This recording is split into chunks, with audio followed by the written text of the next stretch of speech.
Setiap pulang sekolah, putriku yang berusia 12 tahun selalu mengurung diri di dalam kamarnya, dan hanya mau keluar setelah jam 7 malam. Saat aku tanya kenapa, dia hanya menjawab, "Tidak apa-apa Bu, aku hanya ingin sendiri." Dia menjawab dengan tatapan kosong. Karena merasa ada yang aneh. Suatu pagi setelah putriku berangkat sekolah, aku masuk ke dalam kamarnya, dan menemukan sebuah benda di dalam kolong tempat tidurnya. Tubuhku gemetar. Aku langsung memanggil polisi. Aku syok tak menyangka. Ternyata putriku. Sebelum ceritanya dimulai, silahkan tulis di kolom komentar dari daerah mana saja teman-teman yang menonton cerita ini. Jangan lupa like dan subscribe agar channel ini bisa semakin berkembang dan bisa mempersembahkan cerita yang lebih menarik lagi. Sore itu langit terlihat mendung, seolah menahan beban berat yang siap ditumpahkan kapan saja. Angin berhembus cukup kencang, menggoyangkan dedaunan di halaman depan rumah yang biasanya tenang. Dania berdiri di ambang pintu, meremas ujung gamisnya dengan perasaan gelisah yang belakangan ini menjadi temannya sehari-hari. Ia membetulkan posisi jilbabnya yang sedikit tertiup angin sambil matanya tidak lepas memandang ke arah gerbang pagar hitam yang masih tertutup rapat. Ini bukan kali pertama Dania merasakan kecemasan yang mencekik setiap kali menunggu putrinya pulang sekolah. Sudah hampir 1 bulan terakhir, rutinitas sore hari yang seharusnya menyenangkan berubah menjadi momen yang penuh ketegangan. Jarum jam di dinding ruang tamu sudah menunjukkan pukul 3:15 menit. Seharusnya, Sasa sudah sampai di rumah 10 menit yang lalu. Suara deru mesin mobil terdengar mendekat dari ujung jalan, diikuti dengan bunyi rem yang berdecit pelan. Sebuah jemputan sekolah berwarna perak berhenti tepat di depan pagar rumah. Pintu mobil terbuka dan turunlah seorang gadis kecil dengan tas punggung besar yang terlihat memberatkan tubuh mungilnya. Itu Sasa, putri sematawayang Dania yang kini berusia 12 tahun. Dania menghela napas panjang, mencoba mengusir rasa sesak di dadanya. Ia segera melangkah keluar, berusaha memasang wajah paling cerah untuk menyambut anaknya. Namun, senyum Dania perlahan pudar ketika melihat ekspresi wajah Sasa.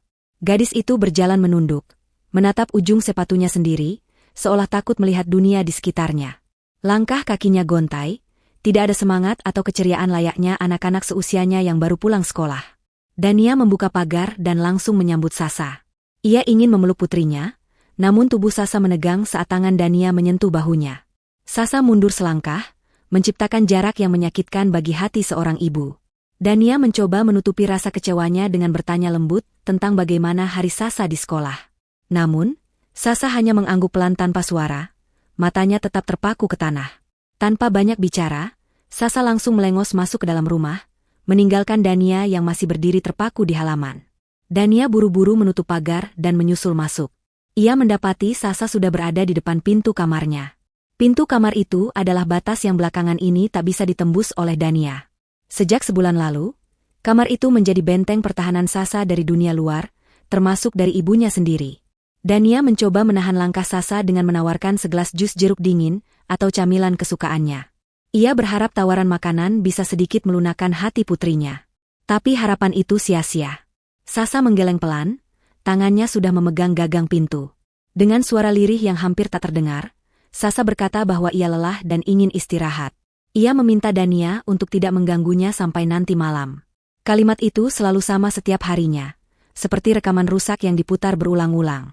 Belum sempat Dania menjawab, Sasa sudah masuk ke dalam kamar dan menutup pintu dengan cepat. Terdengar bunyi kunci diputar dari dalam, disusul bunyi slot tambahan yang dipasang. Bunyi klik itu terdengar begitu nyaring di telinga Dania, seolah mengunci hatinya juga dalam kesedihan. Dania menempelkan telinganya ke daun pintu kayu itu. Hening. Tidak ada suara televisi, tidak ada suara musik, bahkan tidak ada suara langkah kaki. Kamar itu sunyi senyap seperti tidak berpenghuni. Dania mengetuk pintu pelan, memanggil nama Sasa dengan lembut. Ia bertanya apakah ada sesuatu yang terjadi di sekolah, apakah ada teman yang mengganggu, atau apakah ada pelajaran yang sulit. Tapi tidak ada jawaban. Hanya kesunyian yang membalas.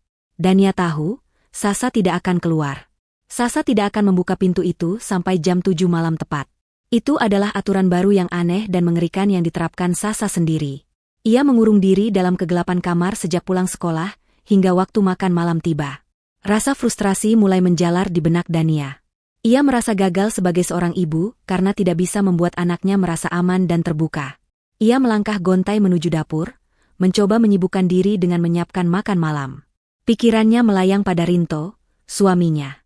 Rinto adalah ayah tiri Sasa. Mereka menikah 3 tahun lalu setelah ayah kandung Sasa meninggal dunia karena sakit. Rinto adalah pria yang terlihat baik, mapan, dan sangat menyayangi Dania. Awalnya, hubungan Rinto dan Sasa terlihat cukup baik, meskipun kaku. Namun belakangan ini, Dania merasa ada jarak yang semakin lebar di antara mereka. Rinto sering pulang malam dengan alasan pekerjaan menumpuk di kantor. Waktu berlalu dengan sangat lambat. Setiap detik terasa menyiksa bagi Dania yang terus-menerus melirik ke arah jam dinding. Pukul 4 sore, hening. Pukul 5 sore, Dania selesai memasak dan menata meja makan, namun pintu kamar Sasa masih tertutup rapat. Pukul 6 sore, azan maghrib berkumandang. Dania mengambil air wudhu dan melaksanakan salat, berdoa panjang meminta petunjuk dan perlindungan untuk keluarganya. Ia memohon agar Sasa kembali ceria seperti dulu. Selesai salat, ia masih duduk di atas sajadah, merenungi nasibnya. Kenapa Sasa berubah drastis? Apa yang salah? Pertanyaan-pertanyaan itu berputar di kepalanya tanpa jawaban. Tepat pukul 6:50, suara mobil Rinto terdengar memasuki garasi. Dania segera merapikan mukena dan menyambut suaminya. Rinto masuk dengan wajah lelah, menenteng tas kerjanya. Ia mencium kening Dania sekilas, sebuah rutinitas yang terasa hambar belakangan ini. Rinto bertanya di mana Sasa. Dania hanya menunjuk ke arah kamar Sasa yang tertutup rapat dengan isyarat mata. Rinto menghela napas, menggelengkan kepala seolah prihatin dengan tingkah laku anak tirinya. Ia berkomentar bahwa mungkin Sasa sedang dalam masa pubertas yang sulit, dan menyarankan Dania untuk tidak terlalu memanjakannya. Rinto kemudian masuk ke kamar untuk berganti pakaian, meninggalkan Dania yang merasa semakin terpojok. Ucapan Rinto terdengar masuk akal, tapi hati kecil Dania menolak menerimanya. Ini bukan sekadar pubertas. Ada ketakutan di mata Sasa yang tidak bisa dijelaskan dengan alasan hormon remaja. Jam dinding berdentang 7 kali. Pukul 7 malam tepat. Suara kunci pintu kamar Sasa diputar terdengar. Dania dan Rinto yang sudah duduk di meja makan menoleh serempak. Pintu kamar terbuka perlahan. Sasa keluar dari sana. Penampilannya rapi, seolah ia baru saja bersiap-siap dengan sangat teliti. Namun wajahnya tetap datar tanpa ekspresi. Tatapan matanya kosong, lurus ke depan, tidak fokus pada objek apapun. Sasa berjalan kaku menuju meja makan, menarik kursi, dan duduk tanpa mengucapkan sepatah kata pun. Suasana di meja makan terasa mencekam. Hanya suara denting sendok dan garpu yang beradu dengan piring yang memecah keheningan. Dania berusaha mencairkan suasana. Ia mengambilkan nasi dan lauk untuk Sasa, bertanya dengan nada riang yang dipaksakan tentang menu makan malam itu. Sasa hanya bergumam terima kasih. Sangat pelan, nyaris tak terdengar. Gadis itu mulai makan dengan gerakan mekanis. Menyuap nasi, mengunyah, menelan. Tidak ada kenikmatan di wajahnya. Rinto yang duduk di ujung meja memperhatikan Sasa sesekali sambil menyantap makanannya. Rinto bertanya tentang sekolah Sasa dengan nada suara yang terdengar berwibawa namun dingin. Sasa berhenti mengunyah sejenak, tubuhnya terlihat sedikit gemetar, lalu ia menjawab singkat bahwa sekolahnya baik-baik saja. Jawaban itu terdengar seperti hafalan. Dania menangkap kegugupan Sasa, tapi ia bingung harus berbuat apa. Setelah makan malam selesai, Sasa langsung berdiri. Ia pamit untuk kembali ke kamar dengan alasan ingin belajar dan tidur lebih awal. Sebelum Dania sempat menahannya untuk sekadar duduk menonton televisi bersama, Sasa sudah berbalik dan berjalan cepat kembali ke kamarnya. Pintu kembali tertutup dan terkunci. Dania menatap pintu itu dengan nanar. Ia merasa kehilangan putrinya tepat di depan matanya sendiri. Rinto menepuk bahu Dania pelan, menyuruhnya untuk bersabar dan memberi waktu pada Sasa. Rinto kemudian pamit masuk ke ruang kerjanya, mengatakan ada beberapa berkas yang harus diselesaikan malam ini juga. Dania ditinggalkan sendirian di ruang makan yang sepi, membereskan piring kotor dengan air mata yang mulai menetes membasahi pipinya. Malam semakin larut. Rumah itu tenggelam dalam kesunyian. Dania tidak bisa tidur.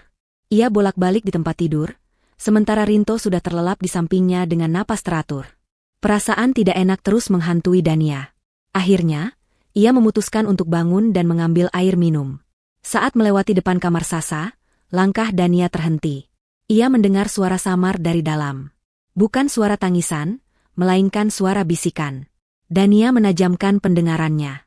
Ia mendekatkan telinganya ke daun pintu kamar Sasa. Suara itu terdengar seperti Sasa sedang berbicara dengan seseorang. Tapi dengan siapa?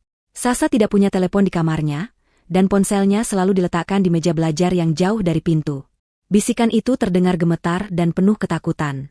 Dania menahan napas, berusaha menangkap kata-kata yang diucapkan putrinya. Terdengar suara Sasa berkata lirih, "Aku sudah melakukan semuanya, tolong jangan sakiti ibu." Jantung Dania berhenti berdetak sesaat. Tubuhnya membeku. Apa maksud perkataan Sasa? Siapa yang mengancam akan menyakiti Dania? Dania ingin mendobrak pintu saat itu juga, tapi rasa takut dan bingung menahannya. Ia takut jika ia bertindak gegabah, sesuatu yang buruk benar-benar akan terjadi pada Sasa. Dania mundur perlahan, kembali ke kamarnya dengan tubuh gemetar hebat. Malam itu, Dania tidak tidur sedetik pun. Tekadnya sudah bulat. Besok pagi, setelah Sasa berangkat sekolah dan Rinto pergi kerja, ia akan mencari tahu apa yang sebenarnya terjadi di dalam kamar putrinya. Ia akan membongkar rahasia yang disembunyikan Sasa, apapun resikonya. Sinar matahari pagi menembus celah-celah gorden, namun tidak mampu menghangatkan hati Dania yang dingin karena kecemasan. Pagi itu berjalan seperti biasa di permukaan, namun di balik itu, ketegangan terasa begitu pekat. Dania menyiapkan sarapan dengan mata sembab, karena tidak tidur semalaman. Sasa keluar dari kamarnya tepat waktu untuk berangkat sekolah, masih dengan wajah datar dan tatapan kosong yang sama. Gadis itu menghabiskan susunya dalam sekali teguk, mengambil sepotong roti, lalu pamit berangkat. Tidak ada ciuman tangan, tidak ada pelukan hangat. Hanya anggukan kaku sebelum ia melangkah keluar menuju jemputan sekolah yang sudah menunggu. Dania menatap punggung kecil Sasa yang menjauh hingga hilang di balik gerbang, hatinya berjanji bahwa ini adalah hari terakhir Sasa menanggung beban itu sendirian. Tak lama kemudian, Rinto juga bersiap berangkat kerja. Pria itu tampak rapi dengan kemeja kerjanya, menyemprotkan parfum, dan mengecek penampilannya di cermin. Rinto berpamitan pada Dania dengan sikap wajar, tidak menyadari gejolak batin istrinya. Ia berpesan agar Dania istirahat karena terlihat pucat. Lalu ia mencium pipi Dania dan melenggang pergi dengan mobilnya. Begitu suara mesin mobil Rinto menjauh dan suasana rumah menjadi sunyi, Dania langsung mengunci pintu depan dan pintu pagar. Ia memastikan tidak ada orang lain di rumah itu. Jantungnya berdegup kencang, memompa adrenalin ke seluruh tubuhnya. Ini saatnya. Dania berjalan menuju kamar Sasa. Tangannya gemetar saat memegang gagang pintu. Terkunci, tentu saja. Tapi sebagai ibu rumah tangga, Dania memiliki kunci cadangan untuk semua ruangan di rumah itu yang ia simpan di laci dapur. Ia bergegas mengambil gantungan kunci cadangan dan kembali ke depan kamar Sasa. Dengan napas tertahan, ia memasukkan anak kunci ke lubang pintu. Klik! Pintu terbuka. Hawa dingin langsung menyergap keluar dari kamar itu, seolah ruangan tersebut tidak pernah tersentuh sinar matahari. Dania melangkah masuk. Kamar itu gelap karena gorden tertutup rapat. Ia segera menyibakkan gorden jendela, membiarkan cahaya terang masuk menerangi setiap sudut ruangan. Kamar itu tampak sangat rapi, terlalu rapi untuk ukuran anak usia 12 tahun. Tempat tidur tertata tanpa celah, buku-buku di meja belajar tersusun lurus, tidak ada mainan atau barang yang berserakan. Namun, ada atmosfer asing yang membuat bulu kuduk Dania meremang. Ia mulai memeriksa lemari pakaian, laci meja belajar, dan tas sekolah lama Sasa, tapi tidak menemukan apapun yang mencurigakan. Semuanya tampak normal. Dania merasa bingung. Apakah ia hanya berhalusinasi semalam? Tapi kata-kata Sasa tentang, "Jangan sakiti ibu," masih terngiang jelas di telinganya. Dania tidak mau menyerah. Ia mengedarkan pandangan ke seluruh ruangan, mencari tempat persembunyian yang mungkin terlewatkan. Pandangannya jatuh pada kolong tempat tidur. Sprei tempat tidur Sasa menjuntai hingga hampir menyentuh lantai, menutupi bagian bawah ranjang dengan sempurna. Dania berlutut di lantai yang dingin. Ia menyingkap sprei itu dan menyalakan senter dari ponselnya untuk menerangi bagian kolong yang gelap. Debu tipis terlihat di lantai, tapi ada jejak gesekan yang menandakan ada sesuatu yang sering ditarik keluar dan didorong masuk kembali. Di sudut paling dalam, terhimpit di antara kaki ranjang dan dinding, terlihat sebuah benda berbentuk kotak. Dania mengulurkan tangannya, meraba-raba hingga ujung jarinya menyentuh permukaan benda itu. Terasa dingin dan keras. Itu sebuah kotak besi. Dengan susah payah, Dania menarik kotak itu keluar. Kotak itu cukup berat, terbuat dari besi tua yang sudah agak berkarat di bagian ujungnya, mirip kotak perkakas lama atau brankas jinjing kuno. Dania menariknya ke tengah ruangan agar terkena cahaya matahari. Ia duduk bersimpuh di hadapan kotak misterius itu. Tangannya gemetar hebat. Perasaannya campur aduk antara takut mengetahui isinya dan keinginan kuat untuk menyelamatkan anaknya. Kotak itu digembok dengan gembok kecil. Dania bingung bagaimana membukanya. Tapi kemudian ia teringat jepit rambut hitam yang sering dipakai Sasa tergeletak di meja nakas. Ia mencoba mencungkil gembok sederhana itu. Setelah beberapa kali percobaan yang membuat keringat dingin bercucuran di pelipisnya, gembok itu terbuka dengan bunyi klik. Dania menarik napas panjang, lalu perlahan membuka tutup kotak besi itu. Matanya terbelalak lebar, tangannya sontak menutup mulutnya sendiri untuk menahan jeritan. Tubuhnya gemetar makin hebat hingga ia merasa lemas. Apa yang dilihatnya di dalam kotak itu sungguh di luar nalar. Di sana, tertumpuk rapi gepokan uang tunai pecahan 100.000 dan 50.000 rupiah dalam jumlah yang sangat banyak. Mungkin puluhan atau bahkan ratusan juta rupiah. Uang sebanyak itu tidak mungkin dimiliki oleh seorang anak SD. Dari mana Sasa mendapatkan uang sebanyak ini? Apakah Sasa mencuri? Atau Sasa terlibat dalam sindikat kejahatan? Pikiran buruk langsung memenuhi kepala Dania. Namun, kejutan itu belum berakhir. Di samping tumpukan uang, terdapat sebuah benda yang membuat darah Dania berdesir ngeri. Sebuah pisau lipat dengan gagang hitam. Pisau itu terlihat tajam dan bukan mainan. Kenapa ada senjata tajam di kamar putrinya yang lembut? Dania memberanikan diri menyentuh pisau itu, memastikan itu nyata. Rasa dingin dari logam pisau itu menusuk kulitnya. Di bawah pisau itu, terdapat beberapa lembar foto yang berserakan. Dania mengambil foto-foto itu dengan tangan yang semakin tak terkendali. Jantungnya serasa berhenti berdetak saat melihat gambar-gambar tersebut. Itu adalah foto dirinya. Foto Dania sedang tertidur di kamarnya sendiri. Foto Dania sedang memasak di dapur yang diambil dari sudut tersembunyi. Foto Dania sedang menonton TV. Semua foto itu diambil secara candid atau diam-diam, tanpa sepengetahuan Dania. Sudut pengambilannya aneh, seolah diambil oleh seseorang yang mengintai dari celah-celah sempit atau ventilasi. Ini berarti ada orang yang mengawasi Dania di dalam rumahnya sendiri, bahkan saat ia sedang tidur di samping suaminya. Rasa takut yang luar biasa menyergap Dania. Ia merasa diteror di rumahnya sendiri. Siapa yang mengambil foto-foto ini? Apakah Sasa? Tapi untuk apa? Dania membalik tumpukan foto itu dan menemukan secari kertas kusut di dasar kotak. Kertas itu bertuliskan pesan dengan huruf-huruf yang dipotong dari koran dan majalah, ditempel secara acak namun membentuk kalimat yang jelas dan mengerikan. Dania membaca tulisan itu dengan napas tersengal-sengal. Selesaikan tugasmu. Jika kamu gagal atau buka mulut, ibumu yang cantik ini tidak akan selamat. Kertas itu jatuh dari tangan Dania. Air matanya tumpah tak terbendung. Sekarang semuanya menjadi jelas. Sasa tidak sedang memberontak. Sasa tidak membencinya. Putrinya sedang melindunginya. Sasa berada di bawah ancaman seseorang yang sangat berbahaya. Seseorang yang memaksa Sasa melakukan sesuatu, entah apa itu, dengan nyawa Dania sebagai taruhannya. Uang itu, pisau itu, foto-foto itu, semuanya adalah alat teror untuk mengendalikan gadis kecil berusia 12 tahun. Pantas saja Sasa selalu mengurung diri, pantas saja tatapan matanya kosong. Sasa hidup dalam ketakutan setiap detik demi memastikan ibunya tetap hidup. Dania merasa hancur sekaligus marah. Ia marah pada dirinya sendiri, karena tidak menyadari penderitaan putrinya lebih awal. Ia marah pada siapapun bajingan yang tega melakukan ini pada anak kecil. Dengan sisa-sisa keberanian yang dimilikinya, Dania mengambil ponselnya. Ia tidak boleh gegabah, tapi ia juga tidak bisa diam saja. Ia harus bertindak cepat sebelum Sasa pulang sekolah, dan sebelum pelaku tahu bahwa Dania sudah menemukan kotak ini. Dania teringat pada Pak Tio, seorang polisi senior yang merupakan kerabat jauh dari almarhum suami pertamanya. Pak Tio adalah orang yang jujur dan bisa dipercaya. Dengan tangan gemetar, Dania menekan nomor telepon Pak Tio. Nada sambung terdengar beberapa kali sebelum akhirnya diangkat. Suara berat Pak Tio menyapa dari seberang sana. Dania berusaha menahan isak tangisnya agar bisa berbicara jelas. Ia berkata bahwa ia menemukan sesuatu yang mengerikan di kamar anaknya, dan membutuhkan bantuan polisi segera. Ia menceritakan secara singkat tentang ancaman pembunuhan dan benda-benda di dalam kotak itu. Pak Tio terdengar kaget namun langsung bersikap profesional. Ia meminta Dania untuk tidak menyentuh barang bukti lagi, dan tetap berada di dalam rumah dengan pintu terkunci, sampai ia datang bersama timnya. Setelah menutup telepon, Dania duduk bersandar di kaki tempat tidur Sasa, memeluk lututnya. Ia menatap kotak besi itu dengan pandangan nanar. Ia sadar, hidup tenang mereka sudah berakhir hari ini.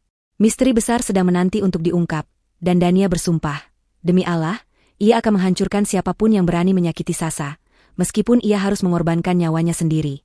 Ia menunggu kedatangan polisi dengan hati yang berdebar kencang, berdoa agar Rinto tidak pulang mendadak ke rumah saat polisi ada di sana. Karena entah kenapa, firasat buruk mulai merayapi hati Dania tentang orang-orang di sekitarnya. Waktu seakan berhenti berputar di rumah itu setelah Dania menelepon Pak Tio. Setiap detak jarum jam dinding terdengar seperti palu godam yang menghantam kesunyian yang mencekam. Tidak lama kemudian, sebuah mobil kijang berwarna gelap tanpa sirine berhenti di depan pagar, diikuti oleh 2 petugas berpakaian preman yang turun dengan sigap. Pak Tio, pria parubaya dengan sorot mata tajam namun menenangkan, memimpin rombongan kecil itu masuk ke dalam rumah. Dania menyambut mereka dengan wajah pucat pasi dan tangan yang masih gemetar dingin. Tanpa membuang waktu, Dania membawa mereka langsung ke kamar Sasa. Ketika Pak Tio melihat isi kotak besi yang masih terbuka di lantai kamar, raut wajahnya berubah menjadi sangat serius. Ia segera memerintahkan anak buahnya untuk mendokumentasikan semuanya, mengambil sidik jari, dan mengamankan barang bukti dengan sangat hati-hati agar tidak merusak jejak apapun yang tertinggal. Dania hanya bisa berdiri mematung di ambang pintu, menyaksikan kamar putrinya yang dulu damai kini berubah menjadi tempat kejadian perkara. Hatinya hancur berkeping-keping membayangkan ketakutan macam apa yang selama ini dipendam sendirian oleh Sasa di ruangan ini. Pak Tio menghampiri Dania, mengajaknya duduk di ruang tamu untuk menenangkan diri. Ia bertanya dengan suara rendah tentang siapa saja yang memiliki akses ke rumah itu, tentang rutinitas keluarga, dan apakah Dania pernah mencurigai seseorang. Dania menjawab terbata-bata, pikirannya kacau. Ia menyebutkan bahwa hanya dia, Sasa, dan Rinto yang tinggal di sana. Pak Tio mencatat setiap detail dengan teliti di buku kecilnya. Matanya menyipit ketika Dania menyebut nama Rinto, namun ia tidak berkomentar apa-apa. Suara mesin bus sekolah yang berhenti di depan rumah membuat jantung Dania melonjak. Sasa pulang. Dania bergegas lari ke depan, mendahului Pak Tio. Ia melihat Sasa turun dari bus dengan langkah gontai seperti biasa. Namun, begitu Sasa memasuki gerbang dan melihat ada mobil asing serta orang-orang tak dikenal di teras rumah, wajahnya berubah drastis. Mata gadis kecil itu membelalak lebar penuh teror. Tas punggungnya jatuh ke tanah. Sasa menjerit histeris, sebuah jeritan panjang yang menyayat hati. Ia berpikir bahwa ancaman itu menjadi nyata, bahwa ibunya sudah disakiti karena ia gagal menjaga rahasia. Sasa berlari kencang bukan ke arah Dania, melainkan mencoba kabur kembali ke jalanan, seolah ingin menjauhkan bahaya dari ibunya. Pak Tio dan seorang petugas dengan sigap mengejar dan menahan Sasa sebelum ia lari ke jalan raya. Sasa meronta-ronta sekuat tenaga, menangis dan berteriak-teriak tidak jelas, memohon agar ibunya tidak dibunuh. Dania berlari memeluk putrinya erat-erat, membisikkan bahwa semuanya baik-baik saja, bahwa polisi ada di sini untuk membantu. Namun Sasa tidak bisa ditenangkan. Tubuh kecilnya mengejang karena panik yang luar biasa. Ia terus menutup matanya, menolak melihat wajah Dania, seolah melihat Dania adalah bukti kegagalannya. Situasi menjadi sangat kacau. Tetangga mulai mengintip dari balik pagar, penasaran dengan keributan yang terjadi. Pak Tio segera memerintahkan agar Sasa dibawa masuk ke dalam rumah untuk ditenangkan dan dijauhkan dari tontonan warga. Di tengah kekacauan itu, sebuah mobil sedan masuk ke pekarangan rumah dengan kecepatan agak tinggi. Rinto pulang. Pria itu keluar dari mobil dengan wajah panik yang dibuat-buat, dasinya sedikit miring seolah ia terburu-buru. Ia langsung menerobos masuk, bertanya dengan nada tinggi apa yang terjadi di rumahnya. Melihat polisi ada di sana, Rinto berakting kaget luar biasa. Ia segera menghampiri Dania dan Sasa yang sedang duduk di sofa ruang tengah. Rinto berlutut, memegang tangan Dania, bertanya apakah istrinya terluka. Kemudian ia beralih menatap Sasa yang masih sesenggukan dalam pelukan Dania. Rinto bertanya kepada Pak Tio dengan nada menuntut penjelasan mengapa ada polisi di rumahnya, dan membuat anak istrinya ketakutan. Pak Tio menjelaskan dengan tenang tentang penemuan kotak berisi uang, senjata tajam, dan ancaman pembunuhan di kamar Sasa. Mendengar itu, ekspresi Rinto berubah. Ia tidak terlihat takut, melainkan memasang wajah prihatin dan kecewa yang sangat meyakinkan. Ia berdiri, mengusap wajahnya kasar, lalu mulai berbicara dengan nada seorang ayah yang putus asa. Rinto mengatakan kepada polisi bahwa ia sudah lama curiga Sasa salah pergaulan di sekolah. Ia mengarang cerita bahwa belakangan ini uangnya sering hilang dan Sasa sering bertingkah aneh, seperti pecandu obat-obatan terlarang. Rinto dengan licik menggiring opini bahwa mungkin Sasa terlibat sindikat pencurian atau narkoba anak-anak, dan surat ancaman itu mungkin hanya drama yang dibuat Sasa untuk menutupi kesalahannya, atau ancaman dari bandar narkoba. Dania ternganga mendengar ucapan suaminya. Ia ingin membantah, mengatakan bahwa Sasa anak baik, tapi Rinto terus memotong pembicaraan dengan kalimat-kalimat manipulatif yang terdengar logis. Rinto bahkan menyarankan agar Sasa dibawa ke pusat rehabilitasi kenalannya untuk diamankan dan dibina, agar tidak perlu diproses hukum di kantor polisi yang akan merusak masa depannya. Pak Tio hanya mendengarkan dengan wajah datar, tidak mengiyakan dan tidak membantah. Sementara itu, Sasa yang mendengar ucapan ayah tirinya semakin gemetar. Ia mengangkat wajahnya, menatap Rinto dengan tatapan yang sulit diartikan, campuran antara kebencian mendalam dan ketakutan yang melumpuhkan. Rinto kemudian duduk di samping Sasa, merangkul bahu gadis kecil itu. Ia berkata dengan suara lembut yang dibuat-buat, "Tenang saja, Nak. Ayah akan membereskan semua kekacauan yang kamu buat. Ayah tidak akan membiarkan kamu di penjara." Kalimat itu terdengar seperti perlindungan di telinga orang lain. Namun bagi Sasa, itu adalah ancaman. Dania yang duduk di seberang mereka melihat sesuatu yang ganjil dari pantulan cermin besar di dinding ruang tamu. Ia melihat tangan Rinto yang merangkul Sasa mencengkeram bahu gadis itu dengan sangat kuat. Kuku-kuku jari Rinto menekan daging Sasa hingga gadis itu meringis menahan sakit. Namun Sasa tidak berani bersuara. Mata Rinto yang tidak terlihat oleh polisi karena tertunduk menatap Sasa, memancarkan kilatan ancaman yang tajam dan kejam. Detik itu juga, keraguan Dania terhadap suaminya berubah menjadi kecurigaan yang nyata. Ia menyadari bahwa sandiwara sedang dimainkan di depannya. Rinto tidak sedang melindungi Sasa. Rinto sedang mengendalikan situasi agar Sasa tetap bungkam. Dania menahan napas, berusaha bersikap biasa agar Rinto tidak menyadari bahwa ia sudah mulai membaca situasi. Pak Tio yang berpengalaman puluhan tahun menghadapi penjahat, juga menangkap gelagat aneh itu. Ia memutuskan untuk tidak langsung menginterogasi Sasa lebih dalam saat itu juga, karena menyadari kondisi psikis anak itu sedang tidak stabil dan adanya dominasi Rinto yang terlalu kuat. Pak Tio pamit undur diri membawa barang bukti, namun ia berbisik pelan pada Dania saat bersalaman, meminta Dania untuk datang ke kantor polisi besok pagi sendirian tanpa sepengetahuan suaminya. Malam itu, suasana rumah terasa lebih dingin dari biasanya. Rinto bersikap seolah-olah dia adalah pahlawan yang baru saja menyelamatkan keluarga dari aib besar. Ia terus berceramah tentang betapa sulitnya mendidik anak zaman sekarang, dan menyalahkan lingkungan sekolah Sasa. Dania hanya diam mendengarkan, berpura-pura setuju. Ia melihat Sasa kembali masuk ke kamarnya dengan langkah terseok, tampak seperti prajurit yang kalah perang. Dania ingin menyusul Sasa, tapi Rinto menahannya, mengatakan biarkan Sasa merenungi kesalahannya sendirian. Dania menurut, namun di dalam hatinya, api kemarahan mulai menyala. Ia tahu, musuh yang sebenarnya bukan berada di luar sana, melainkan tidur satu atap dengannya. Keesokan harinya, setelah memastikan Rinto berangkat kerja dan Sasa berangkat sekolah, kali ini Dania meminta tetangga yang dipercaya untuk mengantar jemput Sasa dengan alasan keamanan. Dania bergegas menuju kantor polisi menemui Pak Tio. Di ruang kerja Pak Tio yang penuh tumpukan berkas, fakta mengejutkan mulai terkuak satu persatu. Pak Tio menunjukkan hasil penelusuran nomor seri uang tunai yang ditemukan di kamar Sasa. Uang itu bukan uang curian dari bank atau hasil kejahatan jalanan. Uang itu ditarik secara tunai dari sebuah rekening lama yang sudah tidak aktif selama bertahun-tahun, namun baru diaktifkan kembali secara digital 2 bulan yang lalu.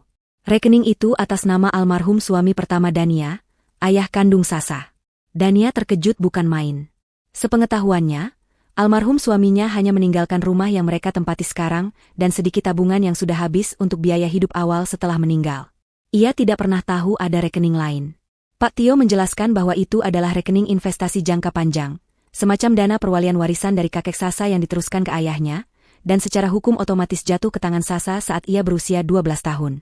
Nilainya sangat fantastis, mencapai miliaran rupiah, ditambah beberapa aset properti yang dikelola oleh bank.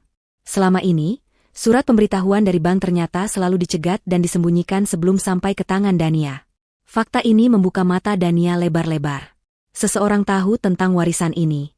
Seseorang yang memiliki akses ke surat menyurat rumah mereka. Dania langsung teringat pada Rinto. Sejak menikah, Rinto yang selalu mengurus mengambil surat dari kotak pos dan mengurus administrasi keluarga. Pak Tio kemudian menunjukkan dokumen lain, sebuah salinan klausul perwalian.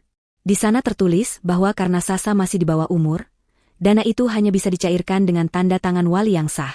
Namun, ada poin penting, jika wali utama, Dania, meninggal dunia atau dinyatakan tidak cakap, maka hak perwalian akan jatuh ke suami sah berikutnya atau kerabat terdekat.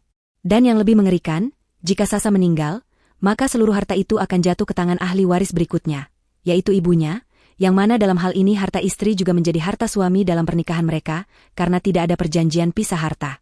Otak Dania bekerja cepat menghubungkan benang merah. Rinto adalah seorang pengusaha yang penampilannya selalu necis, tapi Dania tidak pernah benar-benar tahu detail bisnisnya.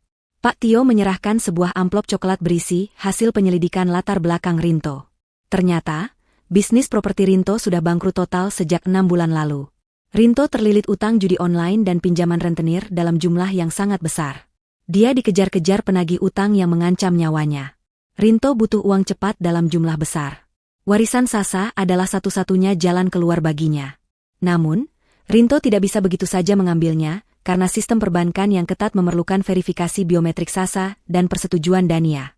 Itulah sebabnya Rinto meneror Sasa. Rinto memaksa Sasa untuk melakukan transfer digital sedikit demi sedikit, atau membuka akses ke aset-aset tersebut, dengan ancaman akan membunuh Dania.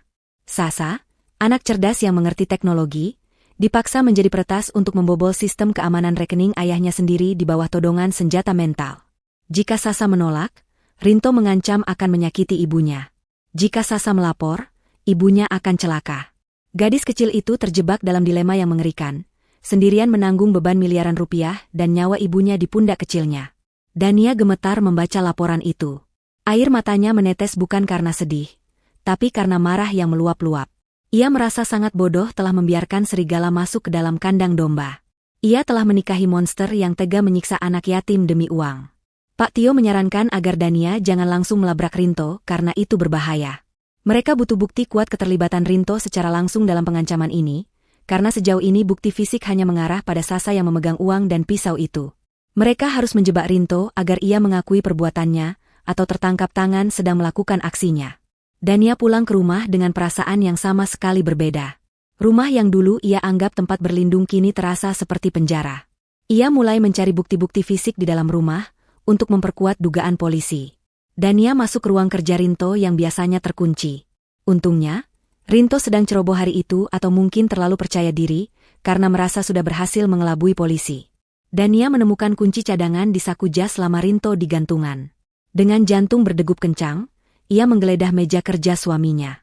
Di laci paling bawah, tersembunyi di balik tumpukan majalah bisnis, Dania menemukan surat-surat tagihan utang dengan nominal yang membuat kepala pusing. Ada juga surat peringatan sita aset jika utang tidak segera dilunasi. Yang lebih mengejutkan, Dania menemukan sebuah denah rencana renovasi rumah. Dalam denah itu, kamar Sasa tidak ada. Kamar itu diganti menjadi ruang hiburan. Ini menunjukkan betapa Rinto sama sekali tidak peduli pada Sasa. Bahkan mungkin sudah merencanakan untuk menyingkirkan Sasa setelah mendapatkan uangnya. Dania juga menemukan beberapa kartu SIM telepon sekali pakai yang disembunyikan di dalam kotak rokok. Kemungkinan besar kartu-kartu inilah yang digunakan Rinto untuk meneror Sasa melalui telepon atau pesan teks agar tidak terlacak ke nomor pribadinya. Dania memfoto semua bukti itu dengan ponselnya dan mengirimkannya ke Pak Tio. Saat Dania sedang sibuk memfoto dokumen, ia mendengar suara mobil berhenti di depan rumah. Rinto pulang lebih awal. Dania panik. Ia segera merapikan kembali laci meja kerja Rinto secepat mungkin, memastikan posisi majalah dan kertas sama persis seperti semula. Ia mendengar langkah kaki Rinto mendekat ke pintu depan. Dania buru-buru keluar dari ruang kerja, mengunci pintu kembali, dan berlari menuju dapur. Tepat saat Rinto membuka pintu depan, Dania sudah berdiri di depan kompor, berpura-pura sedang mengaduk sayur, meskipun napasnya masih memburu dan keringat dingin membasahi punggungnya. Rinto masuk ke dapur, mencium pipi Dania dari belakang. "Masak apa, Bu?" tanyanya dengan nada santai. Dania harus mengerahkan seluruh kemampuan aktingnya untuk tidak menjerit jijik saat bibir suaminya menyentuh kulitnya. "Masak sup ayam kesukaan Bapak," jawab Dania dengan suara yang diusahakan stabil. Rinto tersenyum, lalu berkata bahwa malam ini ia ingin bicara serius soal masa depan Sasa. Ia bilang sudah menemukan panti rehabilitasi yang bagus di luar kota, dan berencana mengirim Sasa ke sana minggu depan. Dania hanya mengangguk pelan, tapi dalam hati ia bersumpah, Rinto tidak akan pernah membawa Sasa kemana-mana. Malam ini, perang sesungguhnya baru akan dimulai. Dania sudah tahu rahasianya, dan ia siap membalas dendam demi putrinya. Malam itu, meja makan terasa seperti medan perang tak kasat mata. Rinto duduk di ujung meja dengan sikap tenang yang mengerikan, menyantap sup ayam yang dimasak Dania seolah-olah tidak ada drama besar yang sedang terjadi di rumah mereka. Bunyi denting sendok yang beradu dengan piring keramik terdengar begitu nyaring di telinga Dania, memecah keheningan yang menyesakan. Dania memaksakan dirinya untuk menelan makanan, meski tenggorokannya terasa tercekat oleh gumpalan emosi yang siap meledak kapan saja. Ia menatap suaminya, pria yang selama ini ia percaya sebagai pelindung, kini tampak seperti sosok asing yang menakutkan. Setiap gerakan Rinto, mulai dari cara ia memotong daging hingga cara ia menyeka mulutnya dengan tisu, kini terlihat penuh kepalsuan di mata Dania. Di seberang meja, Sasa duduk menunduk, mengaduk-aduk nasinya tanpa selera. Wajah gadis kecil itu pucat, matanya bengkak, dan tubuhnya terlihat semakin kurus dalam balutan pakaian rumahnya yang longgar. Dania ingin sekali berteriak, memeluk Sasa, dan mengusir Rinto saat itu juga. Namun ia tahu satu langkah salah bisa berakibat fatal bagi keselamatan putrinya. Rinto meletakkan sendoknya, lalu menatap Dania dan Sasa bergantian. Ia memulai percakapan dengan nada prihatin yang dibuat-buat, membahas kembali rencana mengirim Sasa ke panti rehabilitasi di luar kota. Rinto menggambarkan tempat itu sebagai asrama yang disiplin namun nyaman, tempat yang tepat untuk memperbaiki mental anak yang rusak. Ia berbicara panjang lebar tentang bagaimana Sasa butuh dijauhkan dari pengaruh buruk teman-temannya dan lingkungan sekitar yang menurutnya beracun. Kata-kata Rinto terdengar sangat logis dan penuh kasih sayang jika didengar oleh orang luar. Namun bagi Dania yang kini sudah mengetahui kebenarannya, setiap kalimat itu adalah ancaman terselubung. Rinto sebenarnya sedang merencanakan untuk membuang Sasa setelah ia berhasil menguras habis harta warisan gadis itu, atau lebih buruk lagi, mengisolasi Sasa agar tidak ada satu orang pun yang bisa mendengar cerita sebenarnya. Dania hanya mengangguk pelan, berpura-pura setuju, sambil meremas tangannya sendiri di bawah meja hingga kuku-kukunya memutih. Ia harus bermain peran, menjadi istri penurut yang bodoh agar Rinto tidak curiga bahwa Dania sudah tahu segalanya. Setelah makan malam yang menyiksa itu berakhir, rutinitas mengerikan kembali terjadi. Jam dinding menunjukkan pukul 7 kurang 10 menit. Rinto melirik jam tangannya, lalu memberikan kode mata yang tajam kepada Sasa. Tanpa perlu diperintah secara verbal, Sasa langsung bangkit dari kursi, pamit tidur, dan berjalan gontai menuju kamarnya. Pintu kamar kembali ditutup dan dikunci dari dalam. Dania memperhatikan gerak-gerik Rinto. Pria itu tidak langsung masuk ke ruang kerja atau kamar tidur. Ia duduk di sofa ruang tengah, mengeluarkan ponsel pintarnya, dan memasang earphone di telinganya. Rinto tampak santai sambil meminum kopi, namun matanya fokus menatap layar ponsel. Dania yang sedang membereskan meja makan mengintip diam-diam. Ia yakin Rinto sedang memantau Sasa. Dugaan Dania semakin kuat bahwa ada alat penyadap atau kamera tersembunyi di kamar Sasa yang terhubung langsung ke perangkat Rinto. Ini menjelaskan bagaimana Rinto bisa tahu segala aktivitas Sasa dan mengancamnya secara real-time tanpa perlu berada di dalam kamar itu. Malam semakin larut. Rinto akhirnya masuk ke kamar tidur utama. Dania menunggu hingga napas suaminya terdengar teratur dan berat, menandakan ia sudah tertidur pulas. Dengan sangat hati-hati, Dania bangun dari tempat tidur. Ia tidak bisa tinggal diam. Ia harus menemukan, mata dan telinga, Rinto di kamar Sasa. Dania mengendap-endap keluar kamar, berjalan jinjit di lantai yang dingin agar tidak menimbulkan suara langkah kaki. Ia menuju kamar Sasa. Tentu saja pintu itu terkunci, tapi Dania tahu Sasa tidak akan tidur nyenyak. Ia mengetuk pintu dengan pola ketukan khusus, 3 kali cepat, 2 kali lambat, yang dulu sering mereka mainkan saat Sasa masih balita. Hening sejenak, lalu terdengar suara kunci diputar perlahan. Pintu terbuka sedikit, menampilkan wajah Sasa yang ketakutan di balik celah sempit. Dania segera menyelinap masuk dan menutup pintu kembali tanpa suara. Sasa mundur, tubuhnya gemetar hebat. Matanya liar mencari-cari sesuatu di sudut ruangan, seolah takut ada yang melihat mereka.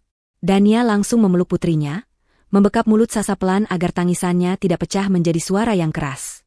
Dania berbisik tepat di telinga Sasa, mengatakan bahwa ia sudah tahu semuanya. Ia tahu tentang kotak besi, tentang uang warisan, tentang ancaman Rinto, dan tentang foto-foto itu. Tubuh Sasa menegang, lalu perlahan melemas dalam pelukan ibunya. Air mata Sasa tumpah membasahi bahu Dania. Pertahanan gadis kecil itu runtuh. Selama ini ia menanggung beban dunia sendirian demi nyawa ibunya, dan kini ibunya sudah tahu. Ada rasa lega sekaligus ketakutan yang mendalam di hati Sasa. Dania melepaskan pelukan, menatap mata Sasa, dan mengangguk tegas, memberikan isyarat bahwa mereka akan melawan bersama. Dania kemudian memberi isyarat tangan, bertanya tanpa suara, "Di mana alatnya?" Sasa dengan ragu-ragu menunjuk ke arah lemari pakaian besar di sudut kamar. Dania mendekat. Ia memeriksa bagian luar lemari, tapi tidak ada apa-apa. Sasa menggeleng, lalu menunjuk atas, ke arah ventilasi udara yang tertutup tralis besi tepat di atas lemari. Dania menyeret kursi belajar, naik ke atasnya untuk melihat lebih dekat. Di sana, terselip di antara celah tralis ventilasi yang berdebu, terdapat sebuah benda kecil berwarna hitam dengan lampu indikator merah yang sangat redup, nyaris tak terlihat jika tidak diperhatikan dengan jeli. Itu adalah kamera pengintai nirkabel yang dilengkapi mikrofon. Posisinya sangat strategis, bisa menjangkau seluruh sudut kamar, terutama area meja belajar dan tempat tidur. Jadi, Selama ini Rinto menonton Sasa berganti pakaian, tidur, dan belajar seperti pertunjukan sirkus pribadi. Kemarahan Dania memuncak hingga ke ubun-ubun. Ia ingin sekali menarik alat itu dan membantingnya, tapi Sasa menahan kaki Dania, menggelengkan kepala dengan panik. Jika alat itu mati atau gambar hilang, Rinto akan tahu dan pasti akan marah besar. Dania turun dari kursi. Ia sadar Sasa benar. Mereka tidak boleh gegabah. Dania menarik Sasa ke kamar mandi yang ada di dalam kamar tidur itu, satu-satunya tempat yang kemungkinan besar tidak dipasang kamera, karena Rinto pasti tidak ingin melihat hal-hal yang terlalu privat untuk menjaga kewarasannya sendiri, atau mungkin karena sudutnya sulit. Di dalam kamar mandi, Dania menyalakan keran air wastafel dengan deras untuk menyamarkan suara bisikan mereka. Di sanalah, di bawah deru air, Sasa akhirnya bercerita dengan suara parau. Ia menceritakan bagaimana Rinto memaksanya belajar meretas sistem keamanan bank ayah kandungnya. Rinto memberikan instruksi setiap malam lewat speaker kecil yang juga disembunyikan di kamar itu. Jika Sasa gagal memecahkan satu kode keamanan, Rinto akan mengirimkan foto Dania yang sedang tidur dengan ancaman pisau di lehernya lewat pesan singkat ke tablet Sasa. Sasa dipaksa mentransfer aset dalam jumlah kecil tapi sering, agar tidak memicu alarm sistem bank pusat. Mendengar cerita putrinya, hati Dania hancur lebur. Ia merasa gagal melindungi anaknya dari monster yang tidur di sebelahnya setiap malam. Namun, di tengah kehancuran itu, tumbuh tekad baja. Dania berjanji pada Sasa bahwa ini akan segera berakhir. Ia meminta Sasa untuk terus berpura-pura menuruti Rinto untuk sementara waktu, mengulur waktu agar Rinto tidak curiga, sementara Dania dan polisi menyiapkan jebakan yang sempurna. Sasa, yang melihat kekuatan baru di mata ibunya, mengangguk. Ada sedikit cahaya harapan yang mulai kembali di mata gadis kecil itu. Dania mencium kening Sasa, lalu keluar dari kamar mandi, mematikan keran air, dan kembali bersandiwara di depan kamera tersembunyi itu, seolah-olah ia hanya masuk sebentar untuk mengecek Sasa tidur. Dania menyelimuti Sasa, lalu keluar dari kamar itu, kembali ke kamarnya sendiri, berbaring di samping iblis berwajah manusia itu dengan hati yang bergemuruh merencanakan pembalasan. Keesokan harinya, atmosfer di rumah itu semakin tegang. Dania bangun lebih awal, menyiapkan sarapan dengan gerakan mekanis. Ia berusaha keras menekan rasa jijiknya saat melayani Rinto. Pagi itu, Rinto tampak gelisah. Ia terus-menerus mengecek ponselnya, dan beberapa kali menerima telepon dengan nada suara rendah, menjauh dari Dania.